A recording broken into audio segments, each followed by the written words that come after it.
Hello, every folks, and good morning. Welcome to another edition of Know Your Unit. Today we talk about the teranite, one of the most game-changing units that there is, and users of arguably one of the best debuffs that there is. So the teranite's whole specialty is fear. Just applying debuffs en masse is their whole bread and butter. And frankly, while a lot of things may potentially be downplayed over how amazing they are, they're easily one of the best units in the game. So let's go ahead and start covering what makes them so damn good.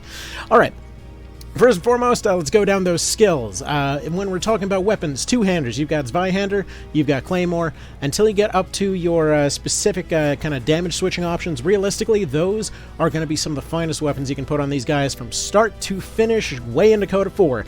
Breach plus Fear is an absolutely fucked combination in terms of how much multiplication it can suddenly apply to one attack. It is ridiculous. It is the type of thing that causes a bow to go from 1 to 1,000 immediately.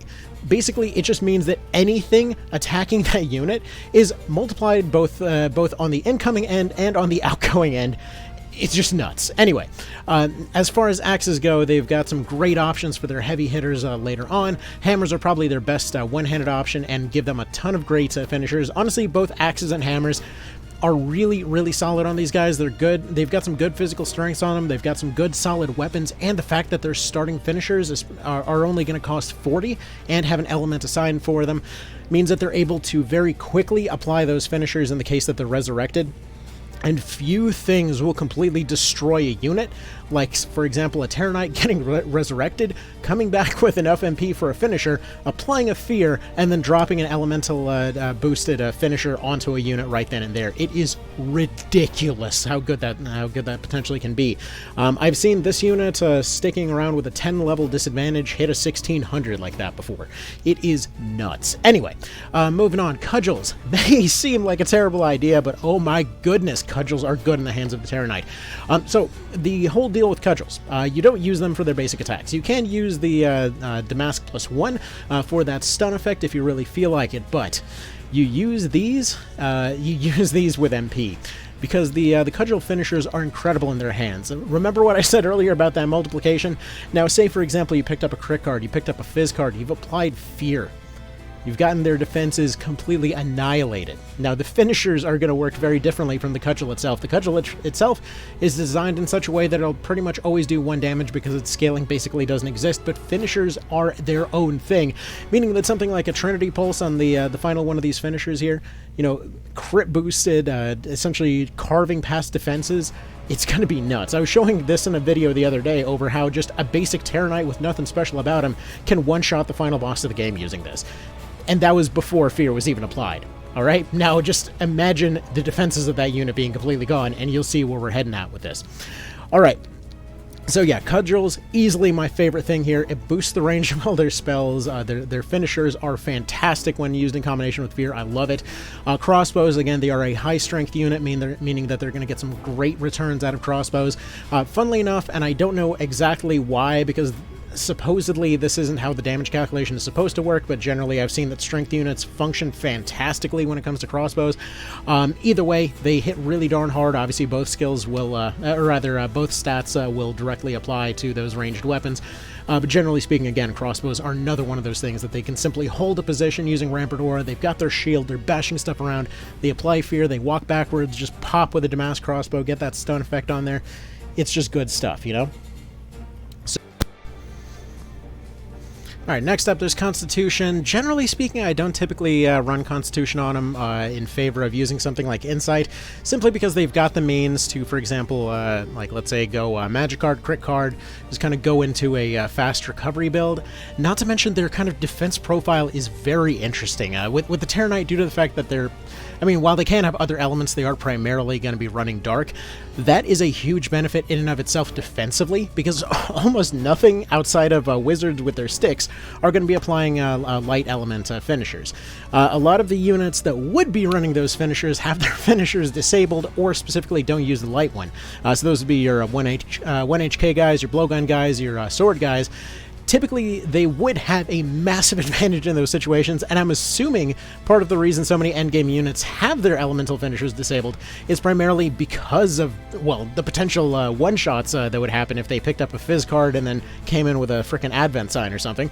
But thankfully, in their case, this basically means that they are able to more or less quietly sit there in the front, quietly sit there observing, seeing where they can leech some health, using Rampart Aura to block the area, using their debuffs to shut down units right before their turn comes up. It's good stuff. Anyway, typically speaking, they don't need the extra health boost is what I'm getting at. They're usually pretty good at being what they are, and not to mention they're one of the few units where being knocked out isn't even a bad thing.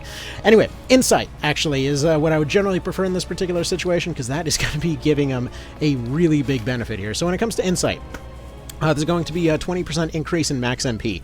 This isn't for the purpose of banking that MP. This is for the purpose of when you get knocked out, you come back with that extra MP, meaning that if you're using Resurrection on this guy, they are now suddenly able to come back and able to use all of their abilities right away. You could potentially throw a Teranite out into the front, intentionally letting them get knocked out, then go use a Resurrection on them. They come back with 25% of their MP. They can immediately throw out any one of their moves. For example, say if they picked up some good cards along the way, they go and they use something like Drain Heart to instantly recover all of their health. They drop a Lament on the stuff around them. Fear also boosts the damage of Drain Heart, meaning that they can, again, recover insane amounts of health, potentially their entire health bar under the right circumstances. This isn't a very powerful move by itself, but you can multiply it a lot of different ways, so that's just fun. And especially something like if you're running Cudgels, you rock an Enfeeble into a Fear, into a boosted Drain Heart. Man, oh man, they're going to be eating good in that situation. So let's continue on here.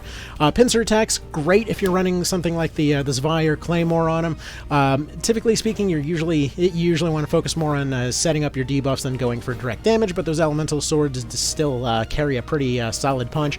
Something like Steadfast is definitely going to be handy for, you know, any areas with a drop pit, so thankfully they have access to that. Rampart Aura pairs in wonderfully with Lament of the Dead. Petrify and Charm still exist. Something like Shadow Break, I've never once used. Basically, shadows go away on their own within 3 rounds. The AI typically doesn't use them. Same old problem the skill has always had. There might be more to this particular skill, but I can't say that I've actually tested it any further to test. It might just be here just to be here. Anyway, Lament of the Dead. So this is a skill that used to be, well, it's incredibly powerful now, but it used to be fairly powerful back in PSP, but it was very, very limited by the fact that you had to rank it up.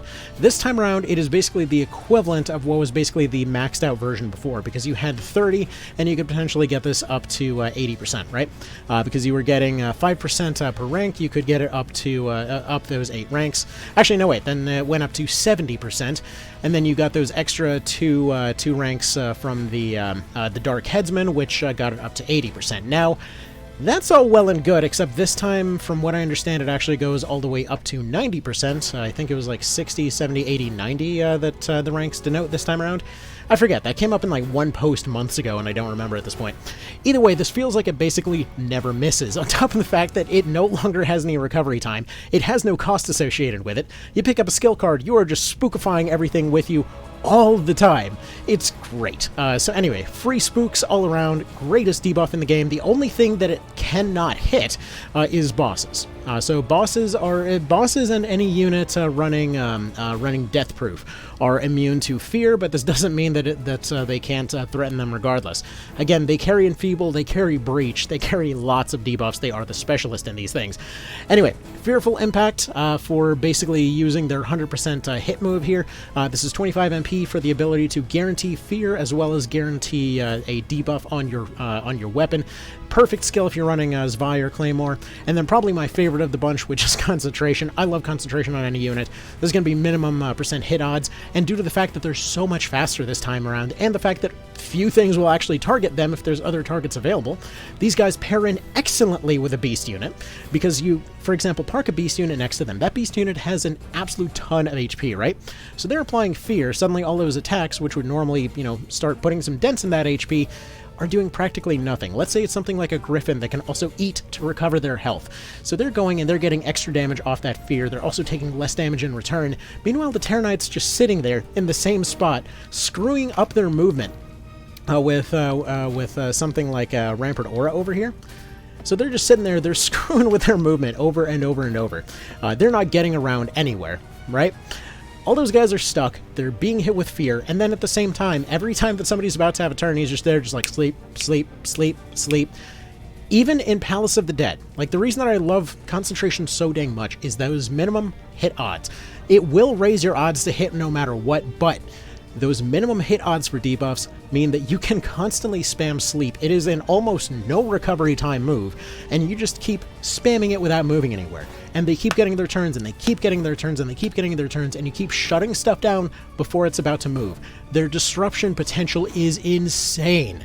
And then on top of that, if you have any big clumps, you can always throw in a Paralytic Wave.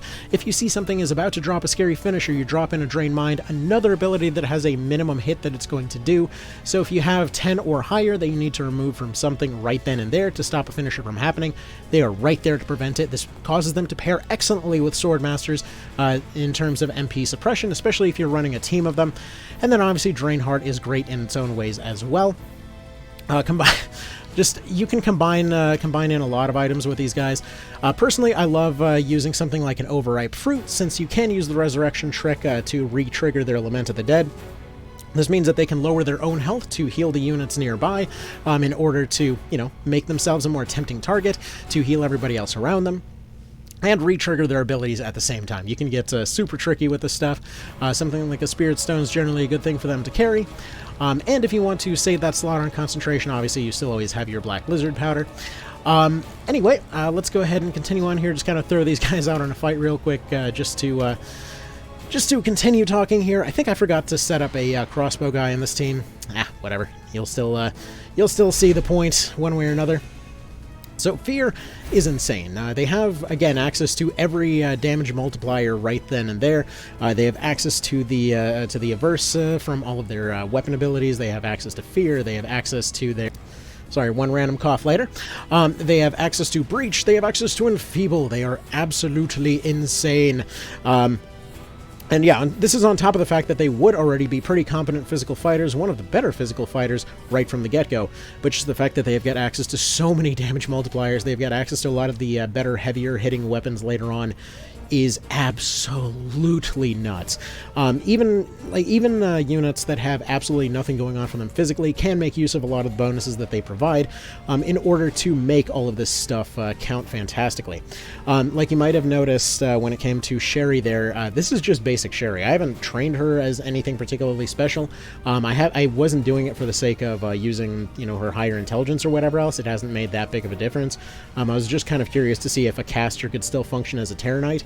Figuring they might have made some pretty good bait, and yeah, no, it's wild. And there you go. There's one of those cases where this is a spellcaster, for crap's sake, that just, granted these are training units, whatever else, but those are those cases where those crit boosted elemental hits are nuts. That is 30%, plus if the Breach hits, that's another 50%, plus Fear is reducing their defenses in general by 15%, which doesn't sound like much. It's not a direct multiplication thing. If defenses are lowered, that's closer to a second Breach right on top of it. It's closer to a lot more, because a lot of those defenses were resisting way the hell more than just 15% by themselves. It is wild how good this can be. Now, granted, this is, again, just a random training team. This is in this particular save file that I'm using these days. I haven't gotten the usual map for these guys set up. We're almost there. Palace of the Dead took a little bit of a while. But man, Lament of the Dead, the skill that makes everybody go all shakety shake. But no matter what way you look at it, these guys are crazy. In terms of damage mitigation, few things work as well as Fear. In terms of damage multiplication, few things work as well as Fear. This is just an absolute house-clearing move. Regardless of what you give them, they can be fantastic. Like, if you apply Fear and you take your crossbow and you retreat into a Brimstone Hail, you could be dropping 4,000 or 5,000 on a guy with no stats whatsoever. It is great how good they can potentially be. And you can see already, like, these guys are basically doing nothing. Fear destroys all of the offensive potential of the unit that's attacking. They're going to be applying a lot of things that you wouldn't normally expect. These guys are doing a pretty good job of accidentally collecting those cards there. Good stuff. As you see, they've got no chance whatsoever. Which, granted, they were training units, but they were outnumbered. It seemed fair enough for a show-off fight here, so to speak. But anyway, hopefully this helped explain a few things in terms of why this class is absolutely hilarious. I really probably should be going and using something along the lines of some debuffs on them to show how good those 30% hit odds are, but dang it, I'm feeling lazy today. So, that will be about that. Consider using these guys at some point. As good as that whole thought is of like, well, I only need to use my ranged units all the dang time. Yeah, nothing boosts those ranged units quite like these guys do. A Cudgel enfeeble, like let's say a pressure whirl into a fear type of situation. That's how you get your guy that was just doing hundreds into doing several thousand with a single attack. They are insane for setting up damage for everybody else. While I personally prefer stuff like using Fear and Breach for setting up longbows, you can absolutely use them for setting up casts excellently. They're probably the best at setting up casts. They're excellent counters to a lot of units.